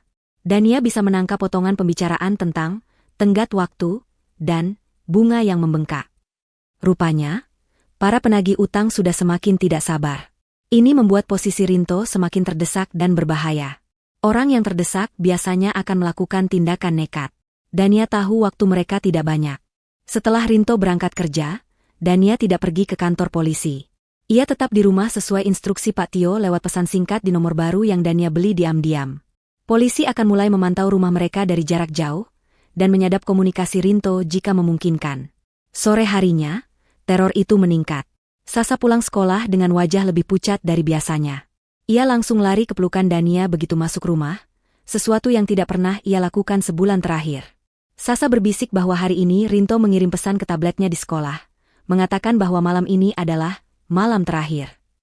Rinto menuntut agar Sasa menyelesaikan transfer sisa saldo utama, jumlah yang paling besar, malam ini juga sebelum pukul 12, atau besok pagi Sasa akan bangun sebagai yatim piatu. Ancaman itu begitu eksplisit dan mengerikan. Dania memeluk Sasa erat, menenangkan putrinya sambil menahan amarah. Ia mengirim kode darurat ke Pak Tio, malam ini. Dia akan bergerak malam ini. Pukul 7 malam tiba lagi. Kali ini, ketegangan di udara begitu pekat hingga rasanya sulit bernapas. Sasa masuk ke kamarnya seperti prajurit yang berjalan menuju hukuman mati. Rinto pulang lebih awal dari biasanya. Ia tidak makan malam. Ia langsung masuk ke ruang kerjanya, membawa laptop dan beberapa berkas. Dania bisa mendengar suara Rinto yang sedang berbicara di telepon dengan nada tinggi, berteriak pada seseorang bahwa uangnya akan siap besok pagi. Dania tahu, Rinto akan memantau proses transfer itu dari ruang kerjanya. Ini adalah kesempatan sekaligus bahaya besar. Jika Sasa berhasil mentransfer, Rinto akan mendapatkan uangnya dan mungkin akan melenyapkan mereka berdua untuk menghilangkan jejak. Jika Sasa gagal, Rinto akan mengamuk. Satu-satunya jalan adalah membuat Rinto tertangkap basah saat ia sedang memaksa Sasa, atau saat ia mengakses akun ilegal itu. Malam ini akan menjadi malam penentuan nasib mereka semua. Malam semakin larut, membungkus rumah itu dalam kegelapan yang pekat. Suara jangkrik di luar terdengar bersahut-sahutan, kontras dengan kesunyian mencekam di dalam rumah. Dania duduk di sofa ruang tengah, berpura-pura menonton televisi dengan volume kecil, namun seluruh inderanya waspada penuh. Ia memegang ponselnya erat-erat, menunggu instruksi selanjutnya dari Pak Tio. Dari balik pintu ruang kerja Rinto yang tertutup rapat, sesekali terdengar suara gumaman frustrasi dan bunyi ketikan keyboard yang kasar. Rinto sedang tidak sabar. Di kamar Sasa, Dania membayangkan putrinya sedang duduk di depan laptop, gemetar ketakutan, berusaha mengetikkan kode-kode rumit di bawah tekanan psikologis yang luar biasa. Dania merasa seperti sedang duduk di atas bom waktu. Pukul 9 malam, Rinto keluar dari ruang kerjanya. Wajahnya merah padam, keringat mengilap di dahinya, dan matanya merah karena kurang tidur dan stres. Ia berjalan menuju dapur untuk mengambil air minum, mengabaikan Dania yang masih duduk di sofa. Dania memberanikan diri menegur suaminya, bertanya apakah ada masalah pekerjaan yang bisa ia bantu. Rinto berhenti minum, membanting gelasnya ke meja dapur hingga air tumpah. Ia menatap Dania dengan tatapan liar, lalu membentak kasar, menyuruh Dania untuk diam dan tidak mencampuri urusannya. "Kamu urus saja anakmu yang tidak berguna itu," teriak Rinto.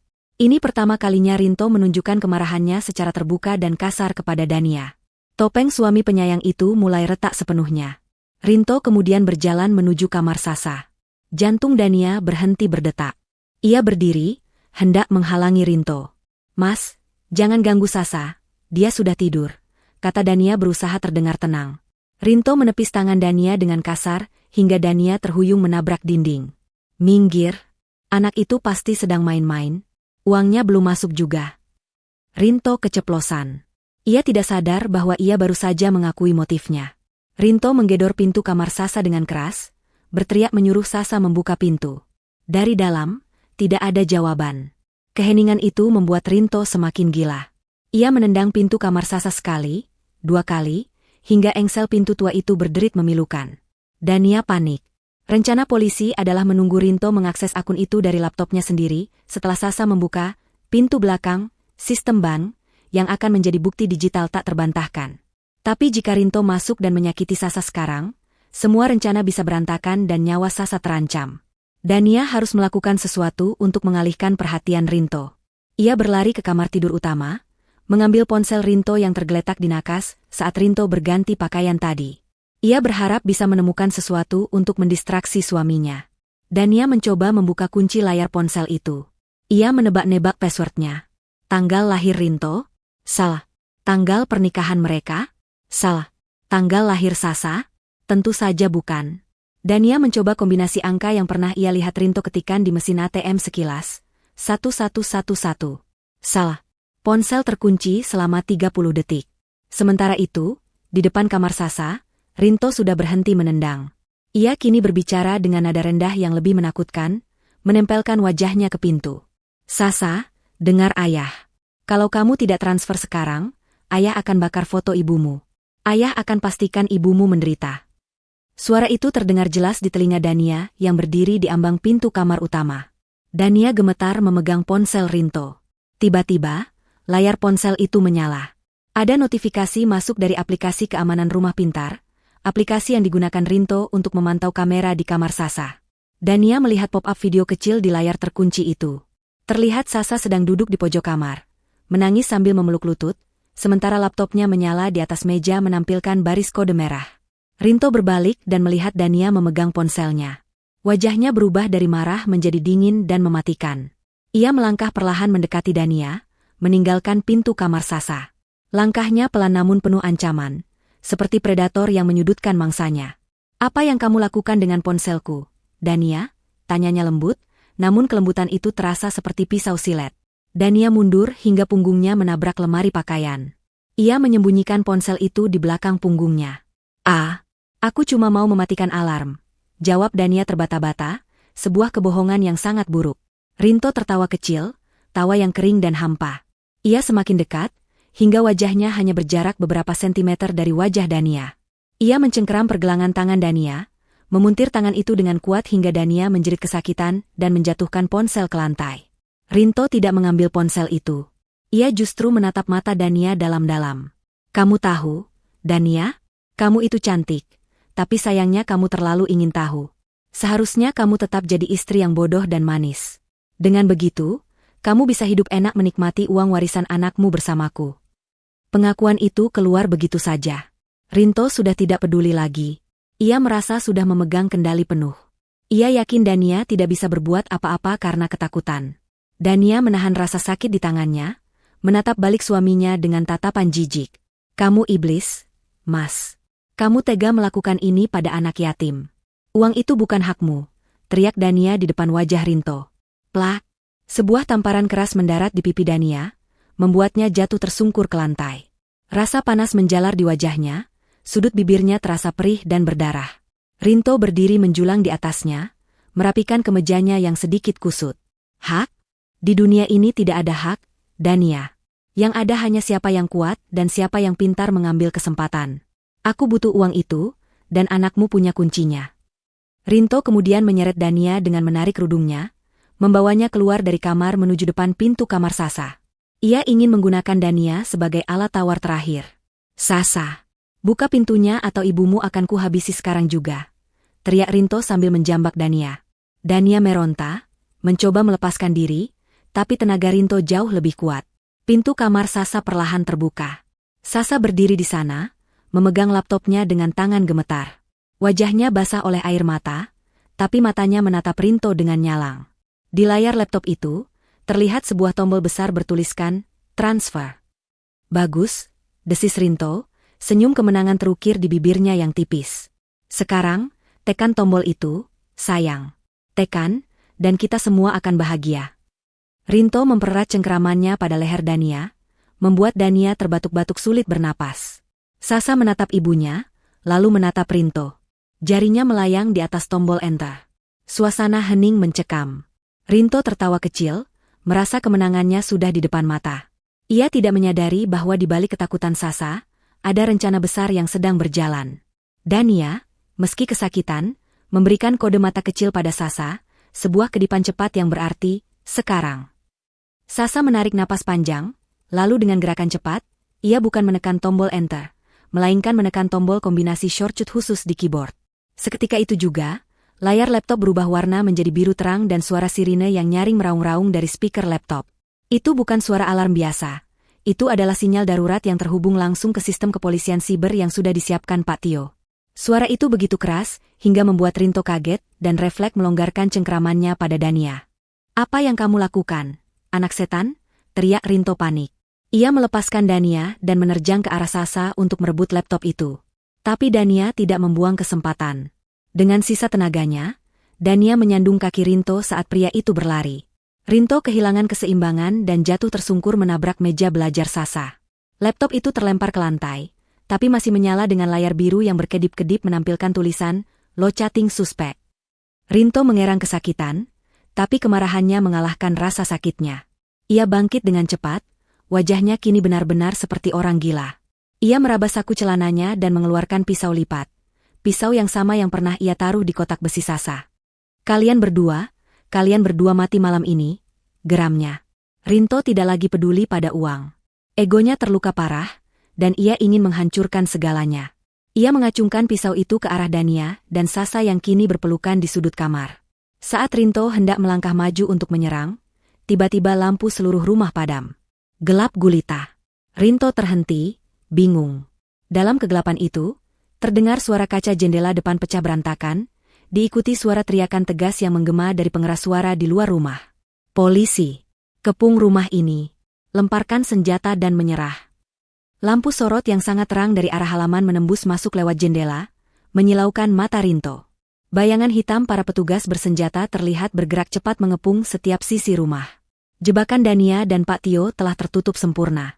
Namun, Rinto yang sudah terpojok dan memegang senjata adalah binatang buas yang paling berbahaya. Ia tidak berniat menyerah begitu saja. Ia menatap Dania dan Sasa dengan tatapan terakhir yang penuh dendam, lalu berbalik lari menuju pintu belakang, berniat kabur atau mencari jalan lain untuk menyakiti mereka sebelum ia tertangkap. Perburuan malam itu baru saja mencapai puncaknya. Kegelapan yang menyelimuti rumah itu terasa mencekam dan pekat, seolah menelan seluruh harapan yang tersisa di dalamnya. Cahaya lampu sorot dari luar rumah yang menembus lewat celah-celah jendela yang pecah menciptakan bayangan-bayangan panjang yang menari liar di dinding, menambah kesan horor pada malam itu.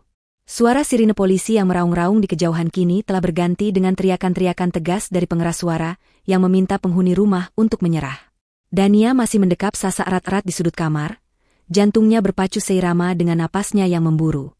Di telinganya, suara pecahan kaca tadi masih terngiang jelas, menjadi tanda bahwa benteng pertahanan Rinto telah runtuh. Namun, Dania tahu betul bahwa bahaya belum berlalu. Rinto masih ada di dalam rumah ini, berkeliaran dalam kegelapan dengan senjata di tangan, seperti seekor binatang buas yang terluka dan terpojok, siap menerkam siapa saja yang menghalanginya. Dania mencoba menajamkan pendengarannya di tengah kekacauan suara dari luar. Ia mendengar langkah kaki Rinto yang berat berlari menjauh dari kamar Sasa menuju bagian belakang rumah. Suara itu disertai dengan umpatan kasar dan bunyi benda-benda yang ditabrak karena panik. Rinto pasti berusaha kabur lewat pintu dapur yang terhubung ke halaman belakang, jalur pelarian yang mungkin sudah ia pikirkan sebelumnya. Namun, Dania tahu jalur itu sudah tertutup. Pak Tio, polisi senior yang memimpin operasi ini, sudah memastikan setiap jengkal perimeter rumah terkepung. Tidak ada jalan keluar bagi Rinto. Dania berbisik pada Sasa, menanyakan apakah gadis kecil itu terluka. Sasa menggeleng pelan dalam dekapan ibunya. Meski tubuhnya gemetar, mata Sasa terlihat jauh lebih tenang dibandingkan sebelumnya. Seolah beban rahasia yang selama ini ia pikul sendirian telah terangkat, digantikan oleh keberanian untuk menghadapi babak akhir dari mimpi buruk ini. Tiba-tiba, terdengar suara gedoran keras dari arah pintu belakang, diikuti teriakan frustrasi Rinto. Pintu itu terkunci rapat atau mungkin sudah dijaga ketat oleh petugas dari luar. Rinto terjebak. Suara langkah kakinya kembali terdengar, kali ini lebih cepat dan lebih keras, mendekat kembali ke arah ruang tengah. Rinto tidak bisa keluar, yang berarti dia akan kembali mencari Dania dan Sasa. Dia membutuhkan Sandra. Dia membutuhkan tameng hidup untuk menawar nyawanya di hadapan polisi. Dania menyadari hal ini dengan ngeri. Kamar Sasa tidak lagi aman. Pintu kamar itu sudah rusak engselnya akibat tendangan Rinto tadi, dan tidak bisa dikunci lagi. Mereka harus pindah, mereka harus bersembunyi di tempat yang lebih aman, atau menemukan cara untuk keluar menemui polisi di halaman depan. Dania menarik tangan Sasa, mengajaknya berdiri.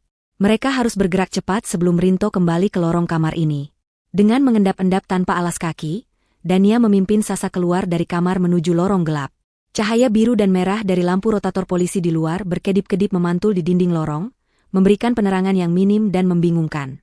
Mereka baru saja mencapai pertengahan lorong ketika bayangan tubuh besar Rinto muncul di ujung sana, tepat di persimpangan menuju ruang tamu.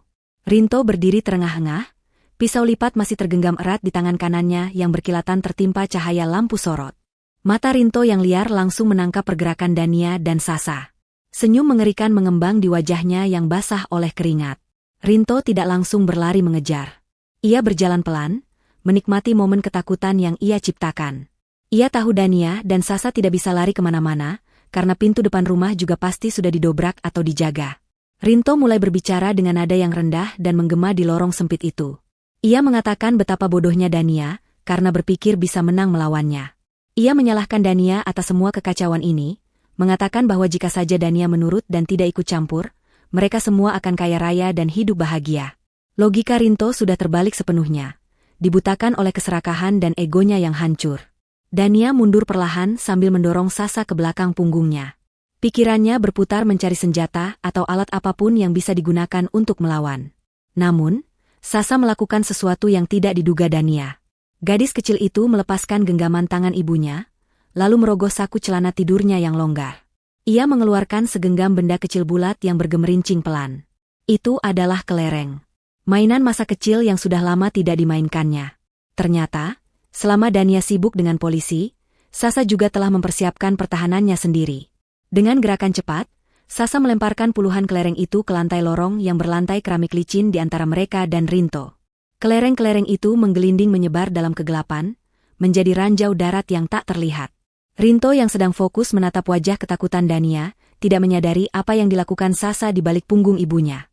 Rinto mempercepat langkahnya, berniat menyergap Dania. Ia mengambil ancang-ancang untuk berlari. Namun, begitu kakinya mendarat di atas sebaran kelereng itu, keseimbangannya hilang seketika. Tubuh besarnya tergelincir hebat. Kaki kanannya meluncur ke depan sementara tubuhnya terlempar ke belakang. Rinto jatuh berdebam dengan sangat keras ke lantai keramik. Bunyi benturan punggung dan kepalanya terdengar menyakitkan, diikuti erangan kesakitan yang panjang. Pisau di tangannya terlepas dan terlempar entah kemana dalam kegelapan. Momen ini adalah kesempatan emas. Dania tidak membuang waktu sedetik pun. Ia menarik tangan Sasa dan berlari melompati tubuh Rinto yang masih menggeliat kesakitan di lantai, berhati-hati agar tidak menginjak lereng yang sama. Mereka berlari menuju tangga yang mengarah ke lantai 2. Rencana Dania berubah. Pintu depan terlalu jauh dan terbuka, berisiko Rinto bisa menangkap mereka sebelum sampai di luar. Lantai 2 memiliki balkon yang menghadap langsung ke jalan raya, di mana polisi berkumpul. Mereka bisa berteriak minta tolong dari sana, atau setidaknya memancing polisi untuk melihat posisi mereka. Dania dan Sasa menaiki anak tangga 2 demi 2 dengan napas tersengal. Di belakang mereka, terdengar Rinto meraung marah. Rasa sakit akibat jatuhnya tadi tampaknya justru memicu adrenalin Rinto semakin tinggi. Ia bangkit dengan tertatih-tatih, meraba-raba lantai mencari pisaunya, menemukannya, dan kembali mengejar dengan kemarahan yang meluap-luap. Rinto bukan lagi manusia, dia adalah monster yang didorong oleh dendam. Sesampainya di lantai 2, Dania langsung menuju kamar tidur utama yang memiliki akses ke balkon. Namun, pintu kamar itu terkunci dari dalam. Dania ingat ia menguncinya tadi pagi saat mengambil kunci cadangan dan lupa membukanya kembali. Kepanikan melanda. Dania menggoyangkan gagang pintu dengan sia-sia. Tidak ada waktu untuk mencari kunci. Suara langkah kaki Rinto yang pincang namun cepat sudah terdengar menaiki tangga. "Kalian tidak bisa lari," teriak Rinto dari bawah tangga, suaranya menggema seperti hantu. Dania melihat sekeliling. Di ujung lorong lantai 2, ada gudang kecil tempat penyimpanan barang bekas. Itu satu-satunya ruangan yang pintunya terbuka. Dania menyeret Sasa masuk ke dalam gudang itu dan menutup pintunya, lalu menahan gagang pintu itu dengan tubuhnya, karena tidak ada kunci di pintu gudang. Di dalam gudang yang sempit dan berdebu itu, Dania dan Sasa berpelukan dalam gelap. Mereka bisa mendengar napas Rinto yang berat semakin mendekat. Rinto berjalan menyusuri lorong lantai 2, membuka setiap pintu yang ada. Ia membuka pintu kamar tamu, kosong. Ia menendang pintu kamar mandi, kosong. Langkah kakinya semakin dekat ke arah gudang. Jantung Dania berdegup begitu kencang hingga rasanya sakit di dada. Ia berbisik pada Sasa untuk mencari sesuatu yang berat di tumpukan barang bekas. Sasa meraba-raba dalam gelap dan menemukan sebuah setrika besi tua yang sudah rusak kabelnya. Ia menggenggam setrika itu dengan kedua tangan kecilnya, bersiap untuk memukul jika pintu terbuka. Tiba-tiba, pegangan pintu gudang bergerak. Rinto ada di balik pintu. Dania menahan pintu itu sekuat tenaga dengan bahunya, kakinya menjejak lantai untuk memberikan dorongan maksimal. Rinto menyadari ada tahanan dari dalam. "Ah, di sini rupanya tikus-tikus kecil bersembunyi," desis Rinto dengan nada mengejek yang mengerikan. Rinto mendorong pintu itu dari luar. Tenaganya jauh lebih besar daripada Dania. Pintu mulai terbuka sedikit demi sedikit, menciptakan celah. Dania mengerang menahan dorongan itu, keringat dingin bercucuran membasahi seluruh tubuhnya. Ia bisa melihat mata Rinto mengintip dari celah pintu, mata yang penuh dengan kegilaan. "Buka pintunya, Dania, atau aku bakar gudang ini bersama kalian," ancam Rinto sambil terus mendorong. Kekuatan Dania mulai habis. Bahunya terasa remuk. Sasa, melihat ibunya kewalahan, melakukan tindakan nekat. Ia tidak menunggu pintu terbuka lebar.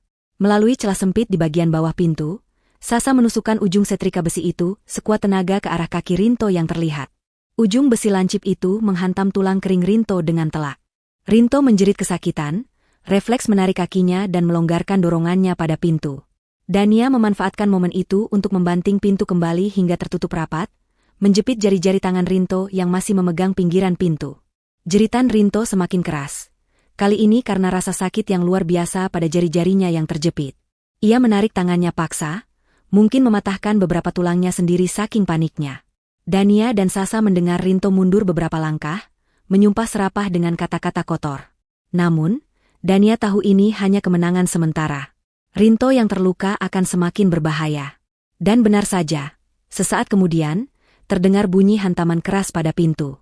Rinto tidak lagi mencoba mendorong, ia menabrakkan tubuhnya ke pintu gudang yang terbuat dari kayu triplek tipis itu. Sekali, dua kali, hantaman ketiga membuat kayu pintu retak. Pintu itu tidak akan bertahan lama. Dania melihat ke sekeliling gudang mencari jalan keluar lain. Pandangannya tertuju pada jendela ventilasi kecil di bagian atas dinding gudang. Terlalu tinggi dan terlalu kecil untuk Dania, tapi mungkin cukup untuk Sasa. Dania segera menyusun tumpukan kardus bekas menjadi tangga darurat. Ia menyuruh Sasa naik. "Keluar lewat sana, nak. Lompat ke atap garasi di bawah, lalu lari ke pagar depan. Biar ibu yang tahan dia di sini," perintah Dania. Tapi Sasa menolak. Gadis itu menggeleng keras sambil menangis tanpa suara. Ia tidak mau meninggalkan ibunya sendirian menghadapi monster itu. Sasa mencengkeram lengan Dania, menolak melepaskannya. Waktu mereka habis. Pintu gudang hancur berantakan akibat tendangan terakhir Rinto. Potongan kayu beterbangan. Rinto berdiri di ambang pintu yang hancur. Napasnya memburu, darah mengalir dari jari tangannya, dan matanya menyala dengan kebencian murni. Dia masuk perlahan, menutup satu-satunya jalan keluar mereka. Permainan petak umpet telah berakhir. Rinto melangkah masuk ke dalam gudang sempit itu, memenuhi ruangan dengan aura dominasi yang mencekik. Cahaya remang-remang dari luar memperlihatkan kondisinya yang berantakan. Kemejanya robek, wajahnya lebam, dan tangannya berdarah. Namun cengkeramannya pada pisau lipat di tangan kiri, tangan yang tidak terluka, terlihat sangat kokoh. Ia tidak langsung menyerang. Ia menyudutkan Dania dan Sasa ke pojok ruangan, tempat tumpukan barang bekas menjadi dinding mati bagi mereka. Di luar, suara megafon polisi terdengar semakin jelas. Rinto Pratama, kami tahu Anda di dalam. Lepaskan sandera dan keluar dengan tangan di atas. Suara itu justru membuat Rinto tersenyum sinis. Ia merasa menjadi pusat perhatian, pemegang kendali nasib di detik-detik terakhir ini. Dengar itu, bisik Rinto dengan suara serak. Mereka memanggil namaku. Mereka pikir mereka sudah menang. Tapi mereka lupa, aku masih punya tiket emas. Matanya beralih menatap Sasa. Laptop itu, di mana laptop itu? Tanyanya menuntut. Rinto masih terobsesi pada transfer uang itu. Baginya, uang adalah satu-satunya jalan keluar. Dengan uang miliaran di rekening luar negeri, ia berhayal bisa menyuap hukum atau kabur ke negara lain setelah menggunakan Dania sebagai sandera untuk keluar dari kepungan ini. Kegilaan telah memutus hubungannya dengan realitas. Sasa tidak menjawab, ia hanya memeluk pinggang ibunya erat-erat. Dania memberanikan diri maju selangkah, menutupi tubuh putrinya. Ia menatap Rinto tepat di matanya, mencoba menggunakan sisa-sisa wibawa yang ia miliki. Sudahlah, Mas. Lihat sekelilingmu. Tidak ada jalan keluar. Uang itu tidak akan pernah jadi milikmu.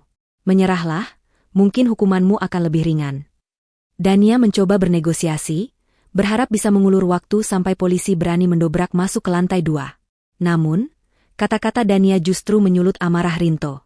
Diam, bentak Rinto sambil mengayunkan pisaunya ke udara, nyaris mengenai wajah Dania. Jangan ceramahi aku. Kamu pikir aku melakukan ini karena aku jahat? Aku melakukan ini karena aku butuh bertahan hidup. Dunia ini kejam, Dania. Dan kamu terlalu naif.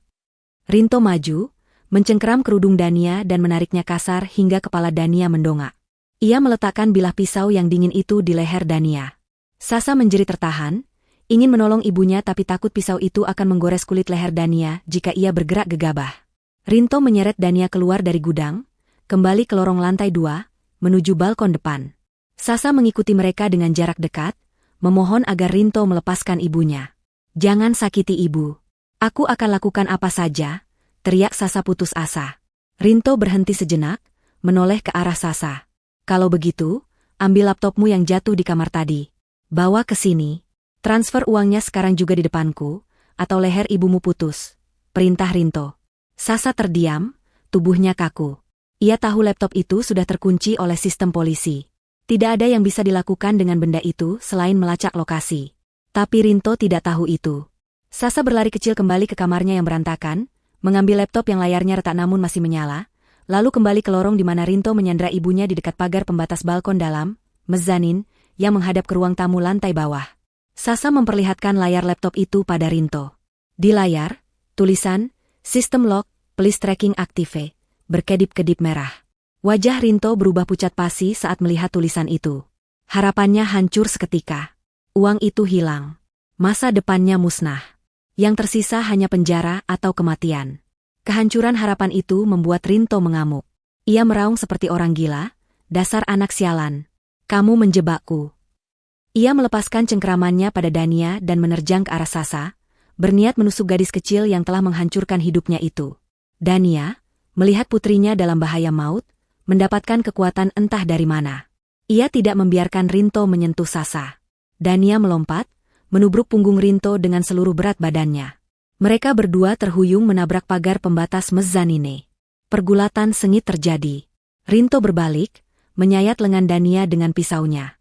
Darah segar mengucur, membasahi gamis Dania. Rasa perih yang menyengat tidak membuat Dania mundur. Ia mencakar wajah Rinto, menusukkan jarinya ke mata suaminya itu. Rinto berteriak kesakitan, pandangannya kabur. Ia mengayunkan pisaunya membabi buta.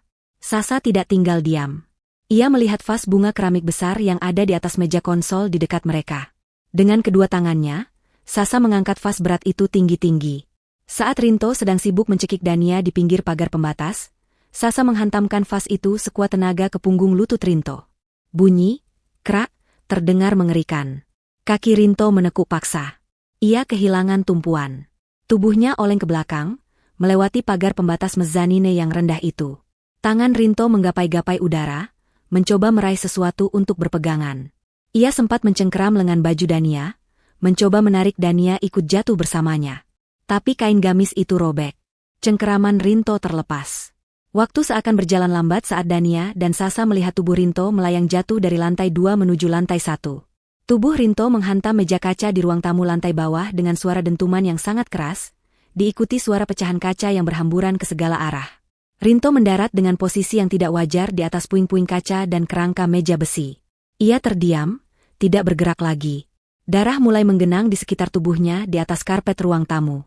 Dari posisi jatuh dan bunyinya, jelas ia mengalami cedera yang sangat parah, mungkin patah tulang belakang atau leher. Hening. Kesunyian kembali menyelimuti rumah itu selama beberapa detik. Hanya terdengar napas Dania dan Sasa yang memburu. Dania merosot duduk di lantai, memeluk Sasa erat-erat. Air mata mereka tumpah bersamaan.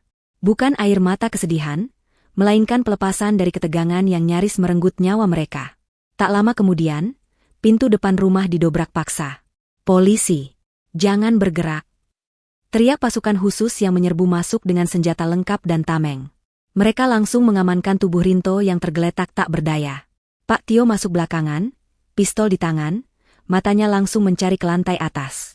Saat melihat Dania dan Sasa berpelukan di pinggir mezanine, Pak Tio menurunkan senjatanya dan menghembuskan napas lega.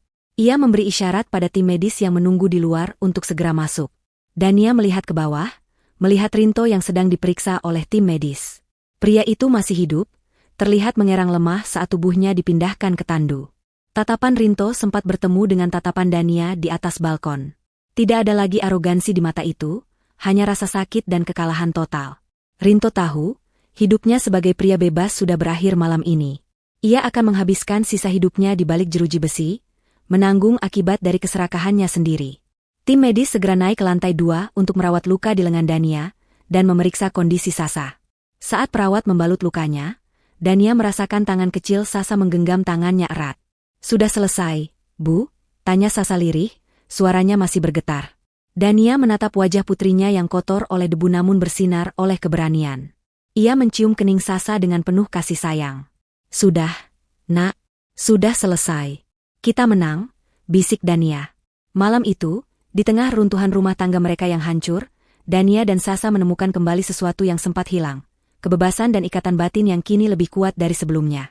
Karma telah menjemput tuannya, dan keadilan akhirnya ditegakkan di rumah itu.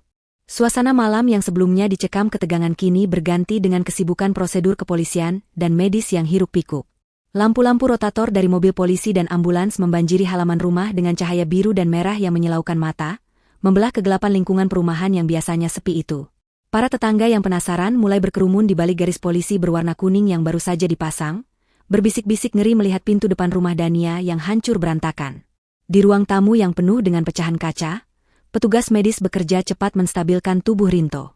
Pria yang beberapa jam lalu begitu arogan dan mematikan itu kini terbaring kaku di atas tandu, lehernya disangga dengan penyangga medis, dan tubuhnya diikat erat agar tidak banyak bergerak. Rinto masih sadar, matanya terbuka menatap langit-langit rumah yang mulai retak, namun mulutnya hanya bisa mengeluarkan erangan lirih. Rasa sakit yang ia rasakan bukan hanya fisik, melainkan juga rasa sakit dari kehancuran harga diri yang total. Saat tandu itu diangkat melewati Dania yang sedang duduk di teras sambil dipeluk oleh petugas paramedis wanita, mata Rinto sempat melirik sekilas. Tidak ada lagi tatapan tajam mengintimidasi di sana, yang ada hanyalah ketakutan murni akan masa depan gelap yang menantinya. Dania meringis pelan saat perawat membersihkan luka sayatan di lengannya dengan alkohol. Rasa perih itu justru membuatnya merasa hidup, menyadarkannya bahwa mimpi buruk ini nyata dan kini sudah berakhir. Sasa duduk di sampingnya, masih memegang erat ujung baju Dania yang robek dan kotor oleh debu. Gadis kecil itu tidak mau dilepaskan barang sedetik pun. Trauma yang dialaminya terlalu dalam untuk pulih dalam sekejap. Pak Tio menghampiri mereka setelah memberi instruksi kepada anak buahnya untuk mengamankan lokasi kejadian sebagai tempat perkara kriminal tingkat tinggi. Ia berjongkok di hadapan Dania dan Sasa, menurunkan nada suaranya menjadi sangat lembut, kontras dengan teriakannya saat penyergapan tadi. Ia memberitahukan bahwa mereka harus ikut ke rumah sakit untuk pemeriksaan visum dan perawatan lebih lanjut, setelah itu polisi akan meminta keterangan resmi. Dania mengangguk lemah, ia menatap Pak Tio dengan pandangan penuh terima kasih yang tak terucap. Tanpa bantuan polisi senior itu, mungkin saat ini ia dan Sasa sudah menjadi mayat yang disembunyikan di suatu tempat. Perjalanan menuju rumah sakit terasa sangat panjang dan melelahkan. Di dalam ambulans, Dania membaringkan kepalanya sambil menatap Sasa yang akhirnya tertidur karena kelelahan fisik dan mental yang luar biasa. Sesampainya di rumah sakit, dokter segera menangani luka-luka Dania. Luka di lengannya membutuhkan 10 jahitan karena cukup dalam, sementara lebam-lebam di tubuhnya dikompres dan diberi obat pereda nyeri. Sasa diperiksa secara menyeluruh oleh dokter spesialis anak dan psikolog trauma yang dipanggil darurat. Secara fisik, Sasa hanya mengalami lecet-lecet ringan, namun secara psikologis, dokter mengatakan butuh waktu panjang untuk memulihkan kepercayaannya pada rasa aman. Malam itu, mereka berdua dirawat di satu kamar yang sama atas permintaan Dania, dijaga ketat oleh 2 orang petugas polisi di depan pintu untuk memastikan keamanan maksimal, meskipun Rinto sudah tidak berdaya. Keesokan harinya, berita tentang apa yang terjadi pada Rinto mulai sampai ke telinga Dania, melalui Pak Tio yang datang berkunjung. Berita itu membawa kepuasan pahit yang disebut karma. Dokter di rumah sakit Polri memvonis Rinto mengalami cedera tulang belakang parah, akibat jatuh dari ketinggian dan mendarat dengan posisi yang salah di atas benda keras. Tulang punggung bagian bawahnya remuk, menyebabkan kelumpuhan permanen dari pinggang ke bawah. Rinto tidak akan pernah bisa berjalan lagi. Pria yang selama ini menggunakan kekuatan fisiknya untuk mengintimidasi istri dan anak tirinya, kini harus menghabiskan sisa hidupnya di atas kursi roda atau tempat tidur, bergantung sepenuhnya pada bantuan orang lain bahkan untuk hal-hal paling dasar seperti buang air. Kabar ini membuat Dania terdiam lama. Ia tidak merasa bahagia di atas penderitaan orang lain, namun ia merasa bahwa Tuhan sangat adil. Kaki yang dulu digunakan Rinto untuk menendang pintu kamar Sasa dan meneror mereka, kini tidak lagi bisa digerakkan. Proses hukum berjalan dengan cepat dan tanpa ampun. Polisi berhasil membongkar seluruh data di laptop Rinto dan laptop Sasa. Bukti-bukti digital itu sangat telak. Rekaman dari kamera pengintai yang dipasang Rinto sendiri di kamar Sasa justru menjadi senjata makan tuan yang paling mematikan. Video-video itu merekam dengan jelas bagaimana Rinto melakukan kekerasan verbal, ancaman pembunuhan, dan paksaan terhadap anak di bawah umur. Rekaman suara dari penyadap juga memperdengarkan instruksi-instruksi kejam Rinto saat memaksa Sasa meretas sistem bank. Tidak ada celah sedikitpun bagi pengacara Rinto untuk membela kliennya. Semua kejahatannya terekam rapi oleh alat yang ia siapkan untuk mengontrol korbannya. Rinto dijerat dengan pasal berlapis yang sangat berat. Percobaan pembunuhan berencana, kekerasan dalam rumah tangga, eksploitasi anak, kejahatan siber, dan penipuan. Ancaman hukumannya bukan lagi tahunan, melainkan seumur hidup atau setidaknya 20 tahun penjara. 2 minggu setelah kejadian, Dania harus datang ke kantor polisi untuk memberikan kesaksian tambahan. Di sana, ia melihat Rinto untuk terakhir kalinya sebelum persidangan. Rinto sedang diperiksa di ruang interogasi khusus yang bisa diakses kursi roda. Penampilannya sangat mengenaskan. Wajahnya tus, rambutnya berantakan, dan tubuhnya terlihat kurus kering. Ia memakai baju tahanan berwarna oranye. Saat melihat Dania lewat di koridor didampingi Polwan, Rinto mencoba memanggil nama Dania, namun suaranya parau dan lemah. Dania berhenti sejenak, menoleh ke arah mantan suaminya itu. Tidak ada rasa takut lagi di hati Dania, yang ada hanya rasa kasihan melihat manusia yang telah kehilangan kemanusiaannya. Rinto memohon-mohon agar Dania mencabut tuntutan, berjanji akan memberikan semua sisa asetnya, dan menggunakan kartu kasihan atas kondisinya yang lumpuh. Namun, Dania hanya menatapnya datar. Dania mendekat ke kaca pemisah ruang interogasi, lalu berkata dengan tenang namun tegas, suaranya terdengar jelas melalui lubang-lubang kecil di kaca itu. Ia mengatakan bahwa kelumpuhan Rinto adalah urusan Rinto dengan Tuhan, sedangkan kejahatan Rinto adalah urusan Rinto dengan hukum. Dania menegaskan bahwa ia tidak akan pernah mencabut tuntutan demi masa depan Sasa dan demi keadilan. Dania juga memberitahu Rinto bahwa surat gugatan cerai sudah didaftarkan ke pengadilan agama dan akan diproses secepatnya dengan alasan kekerasan berat, sehingga Rinto tidak akan mendapatkan 1 rupiah pun dari harta Dania maupun warisan Sasa. Setelah mengucapkan itu, Dania berbalik pergi, meninggalkan Rinto yang meraung-raung frustrasi di kursi rodanya, memukuli kakinya sendiri yang mati rasa.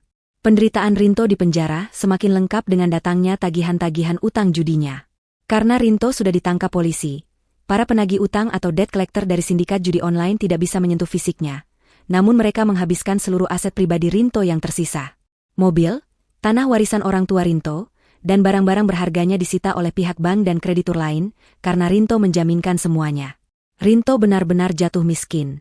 Di dalam penjara, dengan kondisi fisik yang cacat dan tanpa uang untuk membeli kenyamanan, hidup Rinto menjadi neraka dunia. Ia menjadi tahanan yang paling lemah, sering diabaikan, dan hidup dalam penyesalan yang terlambat. Karma telah bekerja dengan cara yang sangat presisi, mengambil segala sesuatu yang Rinto agung-agungkan, kekuasaan, harta, dan kekuatan fisik. Sementara itu, Dania fokus pada pemulihan Sasa. Uang warisan dari ayah kandung Sasa yang menjadi incaran Rinto, kini sepenuhnya aman di bawah pengawasan bank dan pengacara terpercaya yang ditunjuk pengadilan. Dania tidak mengambil sepeser pun untuk kepentingan pribadinya. Ia menggunakan sebagian kecil uang itu untuk biaya pengobatan psikologi Sasa, dan untuk merenovasi total keamanan rumah baru yang akan mereka tempati nanti. Sisanya diinvestasikan kembali untuk masa depan Sasa saat dewasa nanti. Dania ingin membuktikan bahwa ia bisa membesarkan Sasa tanpa uang warisan itu. Ia ingin Sasa tahu bahwa ibunya mencintainya bukan karena uang, tapi karena Sasa adalah belahan jiwanya. Hubungan ibu dan anak itu perlahan membaik. Sasa mulai mau berbicara, meskipun masih sering bermimpi buruk. Namun, setiap kali Sasa terbangun menangis di tengah malam, Dania selalu ada di sampingnya, memeluknya hingga Sasa tenang kembali. Mereka berdua sedang belajar menyembuhkan luka yang tak terlihat, satu hari demi satu hari. Babak ini ditutup dengan keputusan pengadilan yang memuaskan. Rinto divonis penjara maksimal sesuai tuntutan jaksa, ditambah kewajiban rehabilitasi mental karena terbukti memiliki kecenderungan sosiopat. Hakim mengetuk palu dengan keras, menandakan berakhirnya era teror Rinto. Dania yang hadir di ruang sidang memeluk Sasa erat-erat. Air mata haru menetes di pipi mereka. Bukan air mata kesedihan, melainkan air mata kelegaan. Sasa menatap ibunya dan berbisik, dia tidak akan kembali lagi kan, Bu? Dania menggeleng mantap, tidak akan pernah, Nak, tidak akan pernah. Mereka berjalan keluar dari gedung pengadilan disambut cahaya matahari sore yang hangat, siap menyongsong babak baru kehidupan yang benar-benar milik mereka sendiri. 6 bulan telah berlalu sejak malam kelabu yang mengubah hidup mereka selamanya. Waktu, seperti halnya air sungai yang mengalir tenang, perlahan membasuh luka-luka masa lalu dan membawa kesegaran baru. Dania dan Sasa berdiri di halaman sebuah rumah mungil di pinggiran kota yang asri. Rumah itu jauh lebih kecil dibandingkan rumah lama mereka yang penuh kenangan buruk. Namun rumah ini memiliki sesuatu yang tidak dimiliki tempat sebelumnya, kehangatan dan ketenangan. Dindingnya dicat warna krem lembut, dengan jendela-jendela besar yang membiarkan cahaya matahari pagi masuk dengan leluasa. Di halaman depan, bunga-bunga melati dan mawar yang baru ditanam Dania mulai bermekaran, menyebarkan aroma harum yang menenangkan jiwa. Ini adalah istana baru mereka, tempat di mana tidak ada lagi rahasia, tidak ada lagi ketakutan, dan tidak ada lagi bayang-bayang masa lalu yang menghantui. Proses kepindahan mereka berjalan lancar. Rumah lama yang menjadi saksi bisu kekejaman Rinto telah dijual. Dania tidak ingin menyimpan satu pun jejak dari tempat itu. Uang hasil penjualan rumah lama digunakan Dania untuk membeli rumah mungil ini secara tunai dan sisa modalnya ia gunakan untuk mewujudkan mimpi lamanya yang sempat terkubur, membuka sebuah butik busana muslimah. Butik itu ia beri nama Sasa Collection, sebagai bentuk dedikasi dan cinta kepada putrinya yang telah menjadi penyelamat hidupnya. Dania kini bukan lagi ibu rumah tangga yang tertekan dan ketakutan. Ia telah bertransformasi menjadi wanita karir yang mandiri, kuat, dan percaya diri. Setiap pagi, ia bangun dengan semangat, mengantar Sasa ke sekolah barunya, lalu mengurus butik yang mulai ramai pengunjung. Kesibukan positif ini membuat Dania melupakan trauma masa lalunya dan fokus membangun masa depan. Sasa pun mengalami perubahan yang luar biasa. Terapi rutin dengan psikolog anak yang dijalani selama 6 bulan terakhir membuahkan hasil manis. Sasa yang dulu pendiam, murung, dan selalu menunduk, kini mulai menemukan kembali senyumnya. Di sekolah barunya, Sasa mendapatkan teman-teman yang baik dan suportif. Ia tidak lagi menyendiri saat jam istirahat. Ia mulai aktif mengikuti kegiatan ekstrakurikuler melukis, menyalurkan emosinya melalui kanvas dan warna-warni cat air. Lukisan-lukisannya yang dulu didominasi warna hitam dan merah, kini mulai cerah dengan warna biru langit, hijau daun, dan kuning matahari. Itu adalah tanda paling nyata bahwa jiwa Sasa sedang dalam proses penyembuhan.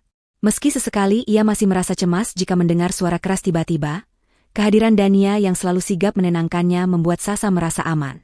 Sore itu, sepulang dari butik, Dania dan Sasa sibuk menata ulang kamar tidur Sasa. Ini adalah momen simbolis yang penting bagi mereka. Di rumah lama, kamar Sasa adalah penjara.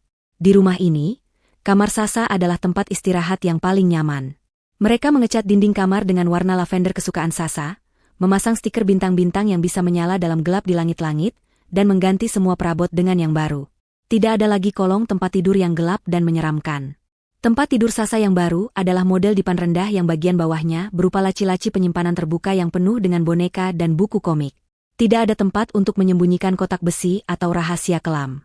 Semuanya transparan, terang, dan ceria. Setelah lelah menata kamar, Dania mengajak Sasa duduk di teras belakang rumah sambil menikmati teh hangat dan pisang goreng. Langit mulai berubah warna menjadi jingga kemerahan, menandakan senja akan segera berakhir. Angin sore berhembus sepau-sepau, menerbangkan ujung jilbab Dania. Mereka duduk berdampingan di ayunan kayu, tidak banyak bicara, hanya menikmati kebersamaan yang damai. Sasa menyandarkan kepalanya di bahu Dania, merasakan detak jantung ibunya yang tenang. Dania mengelus kepala putrinya dengan lembut, bersyukur kepada Tuhan atas kesempatan kedua yang diberikan kepada mereka. Ia teringat betapa dulu ia selalu cemas menunggu jam pulang sekolah Sasa, dan betapa mencekamnya suasana rumah setiap kali matahari terbenam. Kini, semua itu terasa seperti cerita dari kehidupan orang lain. Jam dinding di ruang tengah berdentang 7 kali. Pukul 7 malam. Dulu, ini adalah waktu keramat yang penuh teror. Waktu di mana Sasa harus keluar dari persembunyiannya dengan tatapan kosong untuk melayani sandiwara ayah tirinya. Dania refleks melirik jam tangannya, sebuah kebiasaan lama yang belum sepenuhnya hilang. Namun, detik berikutnya, ia tersadar. Tidak ada suara kunci pintu yang dibuka paksa. Tidak ada suara bentakan. Tidak ada ketegangan di udara. Sasa yang menyadari perubahan gerak tubuh ibunya, mengangkat kepala dan menatap Dania sambil tersenyum manis. Senyum yang tulus, tanpa beban, dan penuh cahaya. Sudah jam 7, Bu, kata Sasa dengan nada riang, matanya berbinar jenaka. Waktunya kita nonton film kartun kesukaan aku, bukan waktunya takut. Dania tertegun sejenak, lalu tertawa lepas. Tawa yang benar-benar keluar dari lubuk hatinya, tawa yang sudah lama hilang dari bibirnya. Ia memeluk Sasa erat-erat, mencium puncak kepala anaknya berkali-kali. Benar, sayang, sudah jam 7. Dan kita baik-baik saja. Kita sangat baik-baik saja. Malam itu, mereka menghabiskan waktu di ruang keluarga, menonton televisi sambil tertawa-tawa mengomentari film kartun lucu. Mereka memesan makanan pesan antar, pizza dengan keju ekstra, sesuatu yang dilarang keras oleh Rinto dulu karena dianggap pemborosan. Mereka makan dengan lahap, belepotan saus, dan saling menggoda. Rumah mungil itu dipenuhi oleh suara tawa bahagia dua perempuan tangguh yang telah berhasil melewati badai terhebat dalam hidup mereka. Dania memandang sekeliling ruang keluarga yang sederhana itu. Tidak ada perabotan mewah, tidak ada hiasan mahal, tapi ruangan itu terasa kaya. Kaya akan cinta, kaya akan kedamaian, dan kaya akan kebebasan. Sebelum tidur, Dania mengantar Sasa ke kamarnya. Sasa naik ke tempat tidur barunya, menarik selimut bermotif bunga matahari hingga sebatas dada. Dania duduk di tepi ranjang, membacakan doa tidur untuk Sasa. Sasa menatap ibunya lekat-lekat, lalu bertanya pelan, "Bu, uang warisan ayah itu, apa kita benar-benar membutuhkannya?" Dania tersenyum bijak. Ia membelai pipi Sasa. "Uang itu hak kamu, Nak. Tapi kita tidak menggantungkan hidup pada uang itu. Ibu bisa bekerja, kita bisa hidup dari hasil keringat ibu sendiri. Uang itu akan ibu simpan untuk sekolah kamu sampai tinggi, supaya kamu jadi orang pintar dan kuat yang tidak bisa ditindas oleh siapapun. Dan sebagian lagi, kita akan sumbangkan untuk anak-anak yatim lain yang kurang beruntung, supaya harta itu jadi berkah, bukan musibah seperti kemarin." Sasa mengangguk mengerti. Jawaban itu membuatnya lega. Ia tidak ingin uang itu menjadi kutukan lagi. "Terima kasih, Bu. Aku sayang ibu," ucap Sasa sambil memejamkan mata. "Ibu lebih sayang kamu, Sasa. Tidurlah yang nyenyak. Tidak ada lagi monster di bawah tempat tidurmu. Hanya ada malaikat yang menjaga," bisik Dania sambil mematikan lampu utama dan menyalakan lampu tidur kecil yang temaram. Dania keluar dari kamar Sasa dan menutup pintu perlahan, membiarkan celah sedikit terbuka agar cahaya dari luar bisa masuk. Ia berjalan menuju jendela ruang depan, menatap langit malam yang bertabur bintang. Di kejauhan, ia seolah melihat wajah almarhum suami pertamanya tersenyum,